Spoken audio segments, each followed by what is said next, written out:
make it a better place. It'll take creation, imagination. Try to draw outside the line. Let's... Hi, this is Mary from Mary's Stamping Happenings, and today is Tips and Techniques Tuesday. And what I'm going to be showing you today, I just call diagonal paper piecing.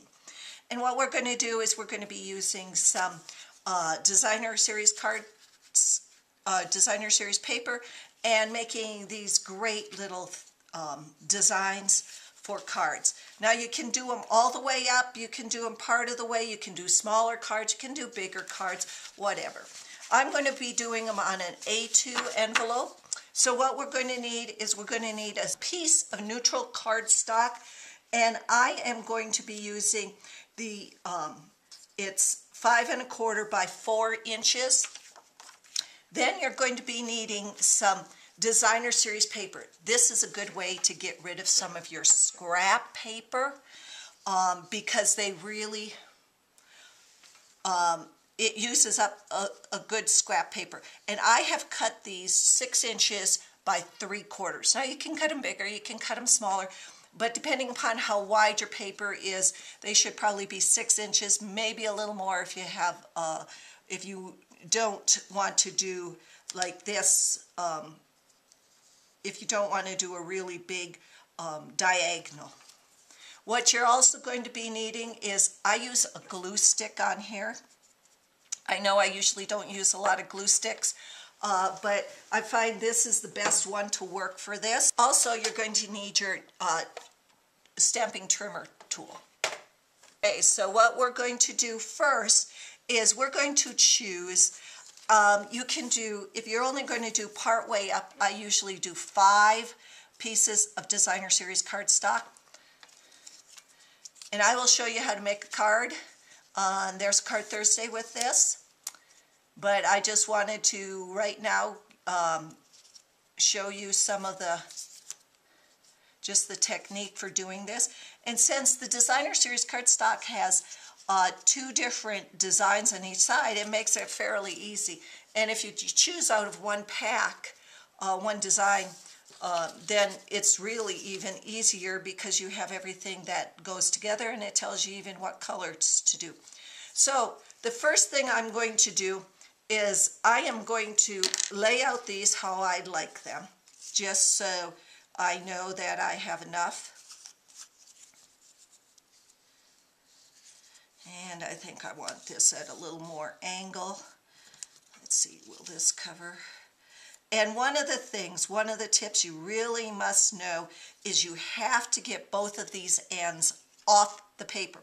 Say, if you get one like this, you're going to have a little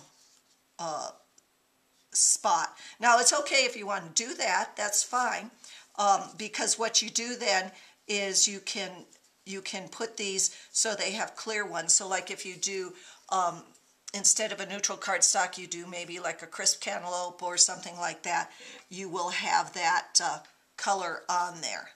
And then I'm going to put this one on top. Now again, you can go all the way up if you want, you can go part of the way, you can do angles more or less, whatever you want. But this is what I'm going to start with, so I know which way it goes. So what I'm going to do is take my glue stick and I'm going to just make one run at the bottom and then just on the corner. I'm going to take my first one and I'm going to lay it out again. I'm going to lay it out so both of the ends are off and it covers the end of the neutral cardstock. Then I'm going to take my second one and I'm just going to run, and this is a good glue stick, it runs the same. So what you're going to do is line that up, and then I'm taking the glue stick again and making another line right above that one, putting my third one on. And again, you can do, this is just the basics right here. You can do anything you really like with this. Here's my other one. And then, as you know, with glue dots and with almost any adhesive, the best way to make sure it sets is to sit on it. So I'm just going to sit on it for a little bit, make sure that glue holds. Around here in the drier climates, living in Cheyenne is fairly dry. The glue sticks don't work really well, so I want to make sure that it's really glued on. Now I've tried adhesive sheets, I've tried sticky strip, I've tried my glue dots, which I love, that usually work really great here, but I find that it's a little more challenging to get that lined up and things like that. So now what I'm going to do, after it sets, I'm just going to line this up, take my cutter, and just cut off the pieces that go over. And again, I will, there's a Card Thursday, I will show you how to put this into a card. But for Tips and Techniques Tuesday, here is the diagonal paper piecing technique. Thanks for visiting and happy stamping!